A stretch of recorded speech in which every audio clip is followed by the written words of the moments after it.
The massive ships appeared without warning above Earth's major cities. They were unlike anything humans had ever seen before. The vessels looked alive, with smooth curves and surfaces that seemed to breathe. Each ship was larger than a city, casting dark shadows over millions of people below. Admiral Kang Dae-ho stood on the bridge of the UES Horizon, Earth's most advanced warship. He watched in horror as his entire fleet became powerless in seconds. The alien ships had done something to their engines and weapons. Every human spacecraft simply stopped working.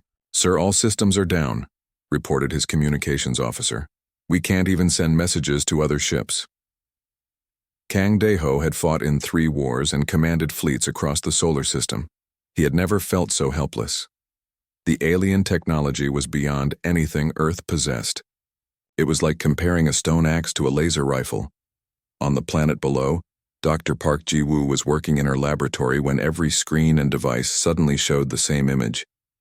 A tall, pale creature with 4 arms and silver eyes appeared on every television, computer, and phone on Earth. The being spoke in perfect human languages. "Primitive species of the 3rd planet," the alien said. "I am High Commander Vexhai of the Valdari Empire. We have conquered 1,000 worlds across this galaxy. Your resistance is meaningless. Your technology is crude toys compared to our power." The creature's voice was cold and emotionless. "You have 72 of your rotations to surrender completely. Lay down your weapons. Submit to our rule. Become workers in our empire. This is your only choice if you wish to live." The broadcast continued. "Do not think your distance from our core worlds will save you. Do not believe your primitive weapons can harm us. We have destroyed species far more advanced than yours. They all thought they could fight us. They were wrong." Dr. Park Ji-woo felt sick as she listened. She was Earth's leading expert on alien life. For years, she had hoped that first contact would be peaceful. This was her worst nightmare coming. True, Captain Lee So-young was leading evacuations in Seoul when the broadcast ended. People were panicking in the streets. Some were crying. Others were angry. Many just stood still, unable to believe what they had heard. "All units, this is Captain Lee." She spoke into her radio. "Begin emergency evacuation procedures. Get civilians to the underground shelters. Move quickly but keep order." Lee So-young had trained for many disasters, but never this. How do you fight an enemy that can disable your entire fleet without firing a shot? How do you protect your people from beings who treat humans like insects? General Kim Tae-min was in the Global Defense Council meeting room within an hour. Leaders from every nation on Earth were there, either in person or through secure video links. Everyone looked scared and confused. "Options," General Kim said, simply. "I need to know what we can do." "Nothing," replied the Russian representative. "Our entire space fleet is disabled. Our weapons won't work. We have no choice but to surrender." "Surrender means slavery," said the African Union leader. "Did you hear what they said? We become workers in their empire. That's not life. That's just existence." Dr. Park Ji-woo had been studying the alien broadcast for hours. She discovered something that made her blood run cold. "I've analyzed their message," she said to the council through video link. "They mentioned conquering 1,000 worlds. I found references to many of those worlds in our deep space observations." She paused, her face pale. "Those star systems are all dead now. No signs of life, no radio signals, nothing. When the Valdari say they conquer worlds, they mean they destroy entire civilizations." The room fell silent. Everyone understood now. Surrender didn't mean slavery. It meant death, just death that came slowly. "Sir?" A young aide entered the room and whispered something to General Kim. The general's eyes widened. "Ladies and gentlemen," General Kim announced, "I've just received a message from our outer colonies. It says, the Shepherd Protocol is active. Humanity's true nature will be revealed." "What does that mean?" asked the European representative. "Don't know," General Kim admitted, "but I'm about to find out." Meanwhile, Admiral Kang Dae-ho was still trapped on his powerless ship when his communications officer suddenly shouted, "Sir, I'm getting a message on an emergency channel. It's coming from inside the ship." That's impossible, Kang Daeho said. All our systems are down. It's not using our regular systems, sir. It's coming through some kind of hidden network I've never seen before. The message was simple. Admiral Kang Daeho, report to Hangar Bay 7 immediately. Tell no one. Come alone. Kang Daeho had never heard of Hangar Bay 7. His ship only had 6 hangar bays. But when he checked the ship's layout on his personal tablet, there it was. A 7th hangar bay that wasn't on any official plans. When he arrived, he found a door that looked like part of the wall. It opened as he approached. Inside was a small room with equipment he didn't recognize. A hologram of an elderly man appeared. Admiral, the hologram said, I am Dr. Chen Wei Ming. If you are seeing this message, it means the Valdari have found Earth. It means the Shepherd Protocol has begun. Kang Daeho stared at the hologram. Dr. Chen had died 20 years ago. He had been Earth's greatest scientist. What you are about to learn will change everything you believe about humanity. The hologram continued. For over 100 years we have been preparing for this day. The Valdari are not the first hostile aliens we have encountered. They are simply the first to find our homeworld. The hologram's expression grew serious. Admiral, your fleet is not really disabled. Your weapons are not really powerless. We allowed the Valdari to think they had defeated us. We wanted them to feel safe and confident. Dr. Chen's image smiled slightly. They demanded Earth's surrender.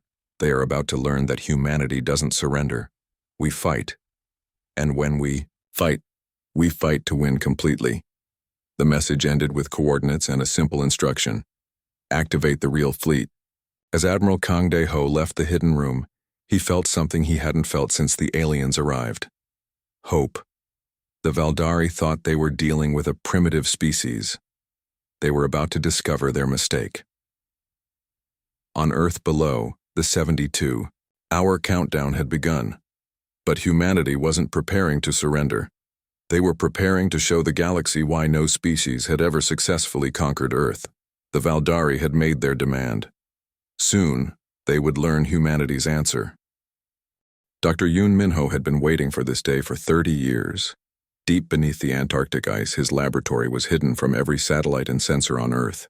The facility was so secret that even most government leaders didn't know it existed. The alert had come 12 hours ago. The Shepherd Protocol was active. Now Dr. Yoon stood before the largest project of his life. Project Prometheus stretched out before him like an underground city. Hundreds of scientists and engineers worked at stations throughout the massive facility. Status report, Dr. Yoon called out. All weapons systems are online, replied his assistant. The quantum cannons are charged. The dimensional bombs are ready. The ghost ship fleet is prepared for launch. Dr. Yoon nodded. For decades, people had wondered why Earth spent so much money on Antarctic research stations. They thought it was about climate studies and ice samples. They were wrong. It was about preparing for war. Begin Phase 1 activation, Dr. Yoon ordered. Send the signal to all hidden facilities.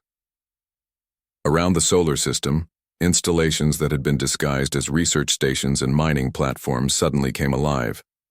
On Mars, what everyone thought was an archaeological dig site revealed massive weapon arrays. On Europa, ice mining operations opened to show battleship construction facilities. Commander Cho Hye-jin received the activation signal while floating in her command center inside an asteroid. For 20 years, she had lived here with her crew, maintaining the ships hidden inside the rock. To the outside world, this was just another mining operation in the asteroid belt. All ships, this is Commander Cho, she announced. The time has come. Begin emergence procedures. The asteroid began to split apart. It wasn't really an asteroid at all. It was a massive space station designed to look like a rock. Inside were 50 warships unlike anything the Valdari had ever seen. These weren't the ships that the aliens had disabled near Earth. Those were decoys, old vessels with visible weapons and standard designs. The real human fleet had been hidden, for generations waiting for this moment. Captain No Jae-sung was already in space, piloting the first of humanity's ghost ships. These vessels could phase between dimensions, becoming invisible to all sensors.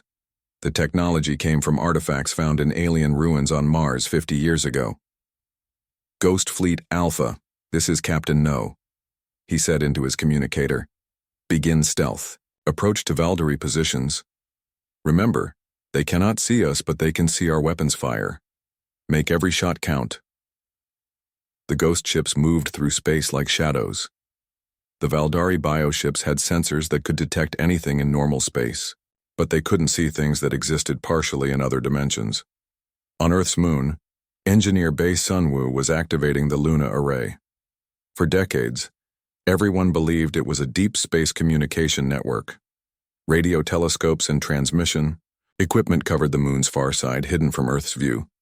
Power levels at maximum, Bei Sunwoo reported to his team. The Luna Array is ready to fire. The truth was that the Luna Array was the most powerful weapon humanity had ever built. Each radio telescope was actually a focused energy cannon. Together, they could punch through any armor in known space. Back on Earth, Prime Minister Han Yu-jin stood before the Global Defense Council. The other leaders still looked scared and confused. They didn't know about the hidden preparations. Only a few people in each government had been told the truth. My fellow leaders, Prime Minister Han said calmly, I must share something with you now. Earth is not defenseless. We have not been idle these past decades. She activated a holographic display that showed the solar system. Red dots appeared throughout space, marking hidden installations and concealed fleets. For over 100 years, humanity has known that hostile aliens exist, she continued. We found evidence in ruins on Mars.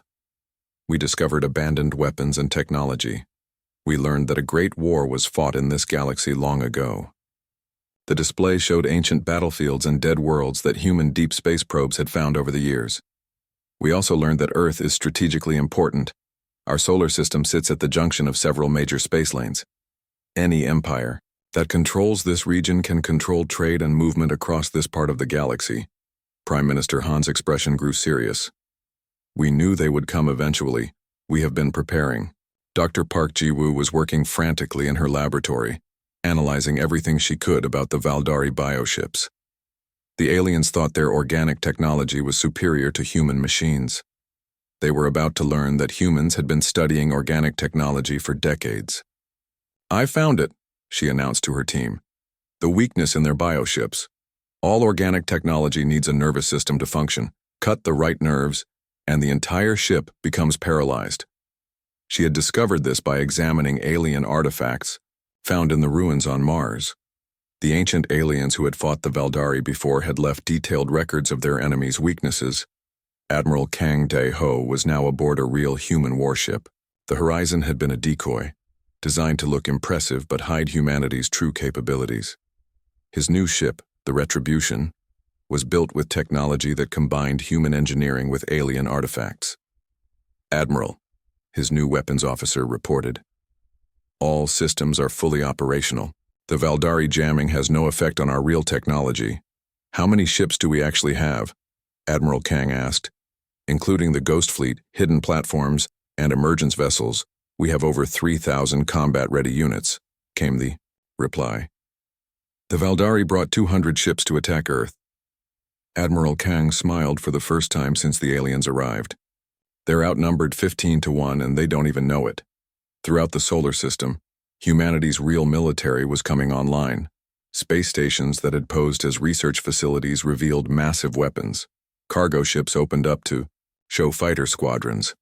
Mining platforms became missile bases. The Valkyrie had made a critical error. They had seen Earth's public military and assumed that was everything. They didn't know that humans were very good at hiding their true strength until the moment they needed it. Dr. Yoon Min-ho watched his displays as reports came in from across the solar system. Every hidden facility was online. Every secret weapon was ready. Every concealed ship was in position. Sir, his assistant said, we're receiving a message from the Valkyrie High Commander. They're demanding our surrender again. Dr. Yoon looked at the alien's image on his screen. The creature was still speaking in that cold, emotionless voice about humanity's primitiveness and Earth's inevitable defeat. Send a reply, Dr. Yoon ordered. Tell them that humanity has an answer for their demand. What message should I send, sir? Dr. Yoon smiled. Tell them they're about to see what happens when you threaten Earth. The countdown continued. The Valdari thought they had 50 hours left before they would have to destroy another primitive world. They had no idea that in less than 50 minutes, they would be fighting for their lives against an enemy they had completely underestimated. Humanity's hidden arsenal was ready. The real war was about to begin. The 72 hours were up. High Commander Vexhai of the Valdari Empire stood on the bridge of his flagship, looking down at the blue planet below. No surrender had come. The primitive humans had chosen death. Begin the cleansing, he ordered his crew. Release the terraform spores. Convert their atmosphere to something useful. The Valdari bioships opened their bellies. Billions of toxic spores poured out like green clouds, falling toward Earth's atmosphere. These spores would kill all human life within days, then transform the planet into something suitable for Valdari colonies. But as the first spores touched Earth's upper atmosphere, something impossible happened. They hit an invisible barrier and burst into flames.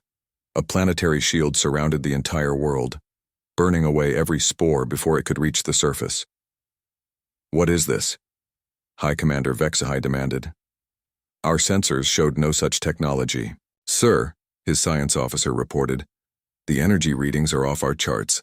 They have shield generators hidden all across their planet, thousands of them. On Earth's surface, the shield generators that had been disguised as weather stations and communication towers were running at full power. For decades, humans had told the world they were studying climate change and improving internet connections. The truth was much different. Admiral Kang De-ho watched from the bridge of the Retribution as the alien spores burned harmlessly in Earth's atmosphere. Phase 1 complete, he announced to his fleet. The planet is protected. Begin Phase 2. Sir, his communications officer said, we're receiving a message from High Commander Vexhai. He wants to speak with you. The alien commander's image appeared on the main screen. His silver eyes were wide with surprise and growing anger. Impossible, Vexhai said. You are primitives. How do you possess shield technology? Admiral Kang smiled. We learned fast, and we've had a long time to prepare for you. Prepare? The alien's forearms gestured angrily. You could not have known we were coming. We've known about the Valdari for over a century, Admiral Kang replied calmly. We found your victims. We studied their remains. We learned about your methods, and we prepared. High Commander Vexhai's expression changed from anger to worry. You are bluffing. Your fleet is disabled. Your weapons are powerless. Are they? Admiral Kang asked. At that moment, Captain No Jae-sung's ghost ships materialized inside the Valdari formation. They appeared like shadows becoming solid, their weapons already firing. The first 3 bioships never knew what hit them. Holes appeared in their hulls as quantum torpedoes tore through organic armor like paper. Impossible, Vexhai screamed. Our sensors detect nothing. Your sensors can't see ships that exist partially in other dimensions, Admiral Kang explained. That's technology we learned from the last species you tried to conquer. They left very detailed records. The ghost ships continued their attack, appearing and disappearing throughout the Valdari fleet. Each time they materialized, more bioships took damage. The aliens tried to return fire, but they were shooting at targets that flickered in and out of existence. On the moon, engineer Bae Sun-woo was preparing the Luna array for its first shot. Target acquired, he reported. High Commander's flagship is locked on. Fire, came the order from Admiral Kang. The Luna array unleashed a beam of concentrated dark energy that Earth scientists had developed from alien artifacts. The beam crossed the distance between Moon and Earth in seconds, punching through the shields of Vexhai's flagship and burning a hole clean through the ship's center. Alarms screamed on the Valdari bridge as the ship's biosystems began to fail. Hull breach on decks 40 through 60, the alien crew reported. Bioneural network is damaged. Ship is dying. High Commander Vexhai stared at the hole in his ship in disbelief. What was that weapon? Dark energy cannon, Admiral Kang answered. Also something we learned from your previous victims. Amazing what you can build when you have 100 years to work on it. In the asteroid belt, Commander Cho Hee-jin's hidden fleet was emerging from their concealed positions. Her ships were designed specifically to fight biovessels. Their weapons fired concentrated acid that could eat through organic armor in seconds. All ships, open fire, Commander Cho ordered. Target the Valdari rearguard. The hidden fleet struck the aliens from behind while they were focused on the ghost ships in front. Acid cannons melted through bioship hulls. Plasma torpedoes caused organic systems to cook from the inside. The Valdari rearguard was caught completely by surprise. Dr. Park Ji-woo was watching the battle from her laboratory while analyzing samples of Valdari bioship material that the ghost ships had collected. "I've found it," she announced. "The EE nervous system structure. All their ships have the same weakness." She transmitted the data to all human ships. "Target these specific nerve clusters. Cut them, and their entire ship becomes paralyzed." The human fleet immediately changed tactics. Instead of trying to destroy the bioships completely, they began making precise strikes at nerve centers. Valdari vessels began shutting down as their organic nervous systems were severed. High Commander Vex High was trying to maintain order as his fleet fell apart around him. "All ships, retreat to defensive formation," he ordered. "Deploy countermeasures." But the Valdari countermeasures were designed to fight conventional enemies.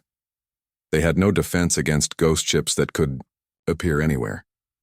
They had no armor that could stop dark energy weapons. They had no way to protect nerve clusters that humans had studied for decades. "Sir," the Valdari science officer reported, "we've lost 40% of our fleet. Their weapons are specifically designed to counter our technology." Vexahai felt something he hadn't experienced in centuries of conquest: fear. "How is this possible? They are primitives. They should have crude nuclear weapons at best." "They have been preparing for us," the science officer said quietly. This was a trap. Admiral Kang Daeho was coordinating the human attack from his flagship. Reports were coming in from across the battlefield. The ghost ships were tearing apart the Valdari left flank. The Luna array was picking off capital ships one by one. Commander Cho's fleet was destroying everything in the rear. "Sir," his tactical officer reported, "the enemy is trying to call for reinforcements." "Let them," Admiral Kang said. "We want them to call for help." Dr. Yoon Min-ho was monitoring the battle from his underground facility. Everything was going according to plan. The Valdari thought they were fighting Earth's entire military. They had no idea this was just the beginning. "Sir," his assistant said, "we're detecting faster-than-light signals from the Valdari fleet. They're calling their home systems." "Perfect," Dr. Yoon replied. "Begin Phase 3 preparations. It's time to show them what humanity really learned from those ruins on Mars."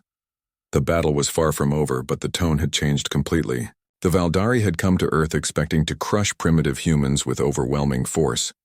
Instead, they found themselves fighting an enemy that knew all their weaknesses and had spent generations preparing to exploit them. High Commander Vex High watched another of his bioships die as a ghost ship materialized inside its hull and fired from within. His mighty fleet was being torn apart by humans who were supposed to be helpless. "Sir," his communications officer said, "the humans are broadcasting on all frequencies." Admiral Kang's voice filled every Valdari ship. "High Commander Vex High, you demanded Earth surrender. This is our answer. We don't surrender, we fight. And when we fight to win completely." The first battle was ending, but both sides knew this was just the beginning.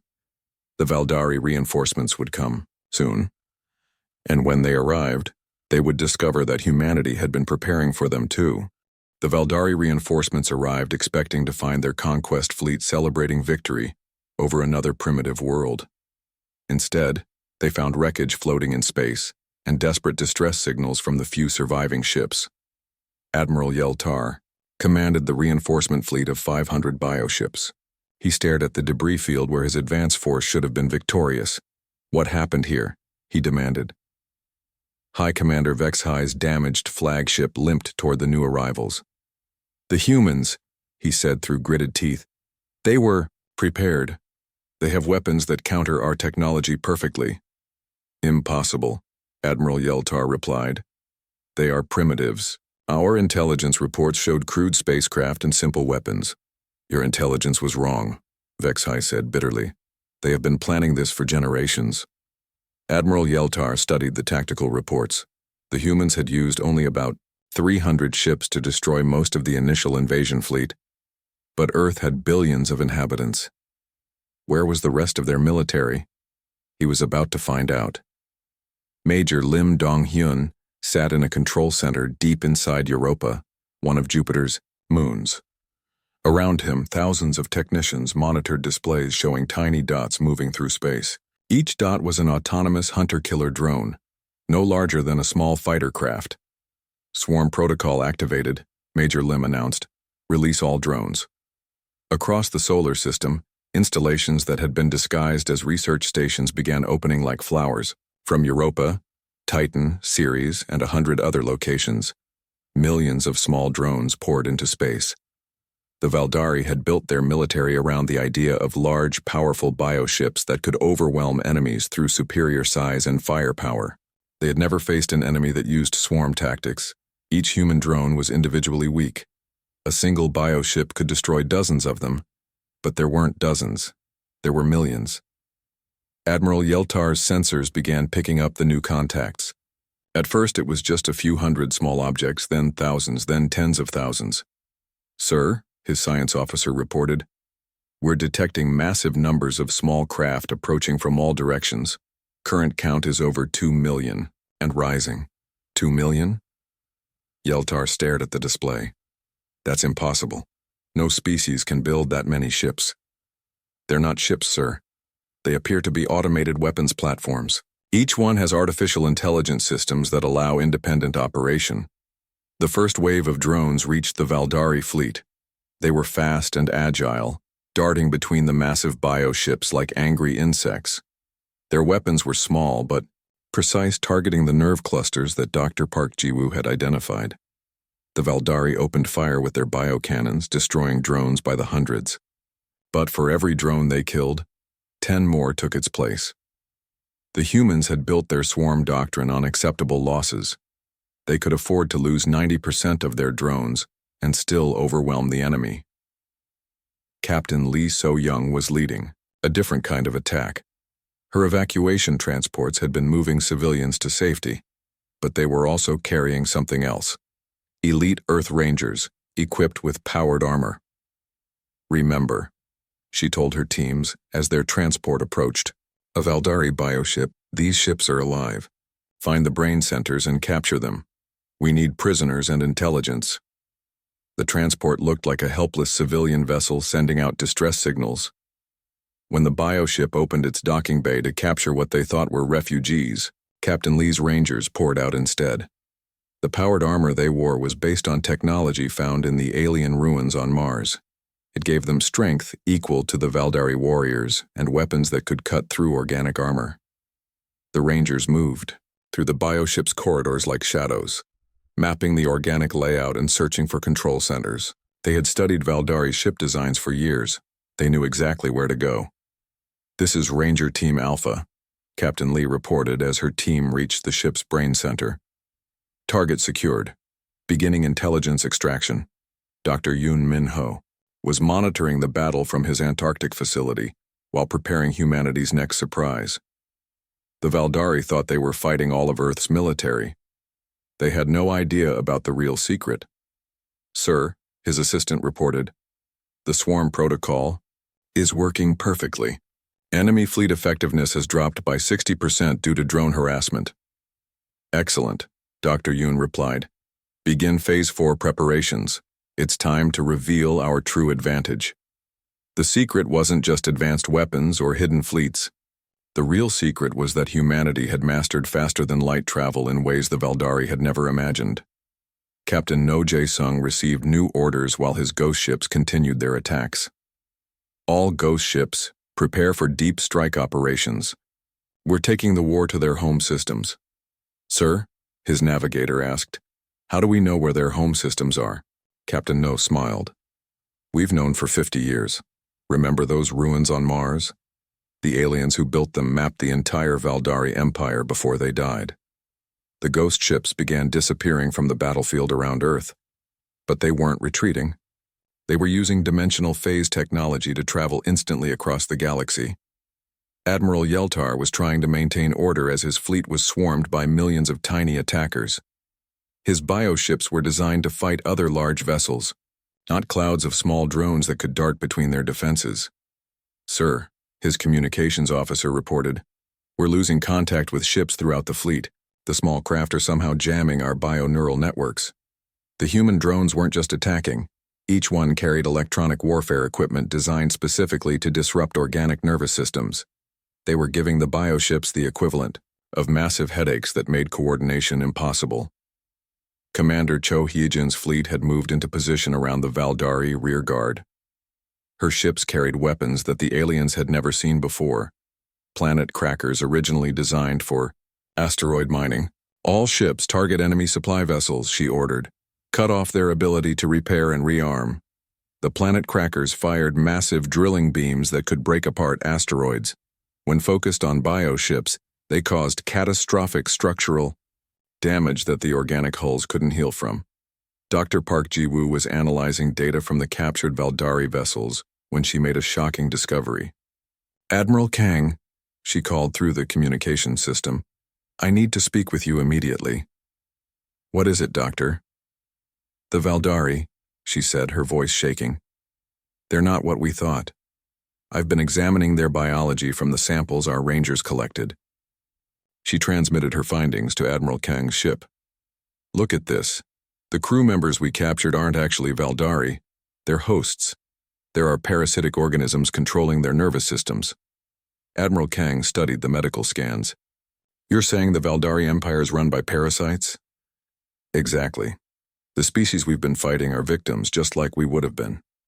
The real Valdari are small parasitic creatures that take over other beings and use their bodies. This changed everything.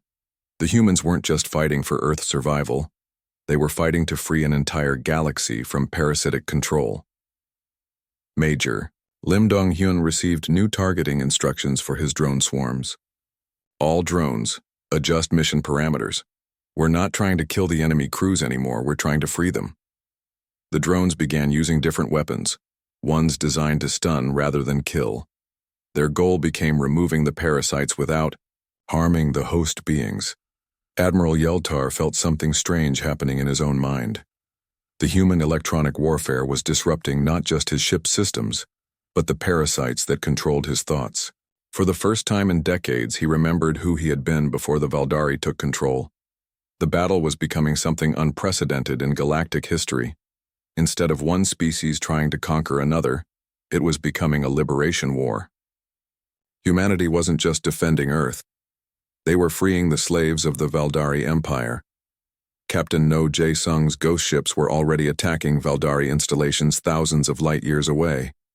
The parasites had never faced an enemy that could strike at multiple star systems simultaneously. "Sir," Captain No's communications officer reported, "we're receiving messages from freed host species on 17 different worlds. They're asking for our help." The war was spreading across the galaxy, but it was spreading as liberation, not conquest. Humanity had answered the Valdari demand for surrender with something the parasites had never faced before, a species that fought not just for themselves, but for everyone. The galaxy was burning, but it was burning with the fire of freedom. Across 1,000 star systems, the news spread like wildfire. The humans had come, and they were freeing everyone.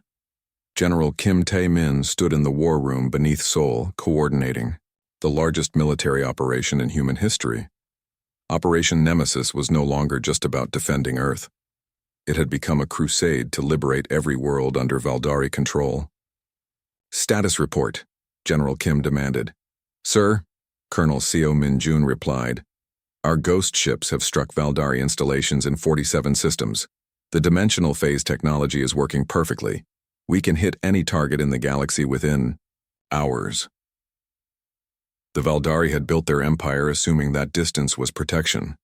Their worlds were spread across thousands of light years, connected by slow bioships that took months to travel between systems. They had never imagined an enemy that could appear anywhere instantly. What about resistance? General Kim asked. Minimal, sir. The host species are joining us as soon as we free them from the parasites. We're not conquering these worlds. We're liberating them. Colonel Seo Min-jun had led the assault on the Valdari Central Command world of Kethmore. His task force of ghost ships had appeared without warning in the system's heart, bypassing all defenses by phasing through dimensions. The battle for Kethmore lasted only 6 hours. The Valdari had built massive biofortresses around the planet, but they were designed to stop conventional attacks. Ghost ships materialized inside the fortresses and destroyed them from within. This is Colonel Seo to all liberation forces. He broadcast as his Marines secured the planet's parasite breeding facilities. Kethmore is free. We have captured the Central Command Network. The network contained information that made Colonel Seo sick to his stomach. The Valdari Empire wasn't just 12 species. It was hundreds of species, all enslaved by the parasites. Over thousands of years, Captain No Jae-sung was leading raids deep into Valdari territory when he made a discovery that changed everything. On a dead world called Velthara, he found the ruins of an ancient civilization. Sir, his science officer reported, these ruins are identical to the ones we found on Mars. This species fought the Valdari too. Captain No studied the alien writings that his team translated. The story was tragic but familiar. The Velthara had been a peaceful species until the Valdari arrived. They had fought bravely but been overwhelmed by superior numbers. Look at this, his science officer said, pointing to a wall covered in symbols. They left us a message. They knew someone would come after them. The message was simple. To those who follow, we leave you our knowledge. The Valdari fear only one thing, losing their hosts. They cannot survive without bodies to control. Find their source world, destroy the queen parasite, free the galaxy. The Velthara had discovered something crucial before they died. The Valdari weren't just random parasites. They had a central command structure, a queen that controlled all the others. Kill the queen, and the entire empire would collapse. Dr. Park Ji-woo was working frantically to analyze the biological samples that the liberation forces had collected from dozens of worlds. Each host species was different, but the parasites were all the same. They're linked, she announced to the research team. Every parasite in the galaxy is connected to a central nervous system. There's a queen somewhere that controls them all. She had found the weakness that the Velthara had discovered. The Valdari Empire wasn't really an empire at all. It was one massive organism spread across the galaxy with the queen as its brain. If we can find and destroy the queen, Dr. Park continued, every parasite in the galaxy will die instantly. All the host species will be free. Admiral Kang Dae-ho received the news while coordinating the liberation of the Tauric system. The elephant-like Tauric had been enslaved for 300 years, forced to build bioships for the Valdari fleet. Dr. Park, Admiral Kang said through the communication link, where is this queen located? I don't know yet, she admitted, but I'm analyzing the neural patterns from every parasite we've captured. The connection signals all point toward one region of space. Commander Cho Hye-jin was having her own success in the outer rim systems. Her fleet had discovered something the Valdari had tried to hide. Prison worlds where they kept host species that had proven too rebellious to control. Admiral Kang, she reported, you need to see this. We've found worlds full of beings who resisted the parasites. They've been imprisoned for centuries, but they're still alive. One of these prisoners was Cax-2, a warrior from the Mordak species that had fought the Valdari for 50 years before being defeated. When Commander Cho's Marines freed him, his first words were a warning. Humans, Cax-2 said in broken universal language. You fight well, but the queen waits. She has defenses you cannot imagine. Cax-2 explained that the queen lived on a world that existed partially outside normal space. It was protected by bioships that could regenerate instantly and parasites that could control matter at the molecular level. Many species tried to reach Queen, Cax-2 continued. All failed. Queen too strong, too well protected. But Cax-2 didn't know about human technology. He didn't know about dimensional phase drives or quantum weapons. He didn't know that humans had spent a century studying Valdari weaknesses. Captain Lee So-young was leading special operations to capture more Valdari command centers when she discovered the location of the Queen's world. In a heavily defended biofortress, her rangers found star charts that showed a region of space marked with symbols meaning forbidden and sacred. "Admiral," she reported, "I think we found it. There's a system on these charts that every Valdari installation points toward. It's treated like their holy site. The coordinates led to a region of space that human sensors had never been able to penetrate. It was surrounded by some kind of dimensional barrier that made it invisible to normal detection methods." Dr. Yoon Min Ho was already working on the problem. "If the Queen's world exists partially outside normal space," he said to his research team, "then we need ships that can exist partially outside normal space to reach it."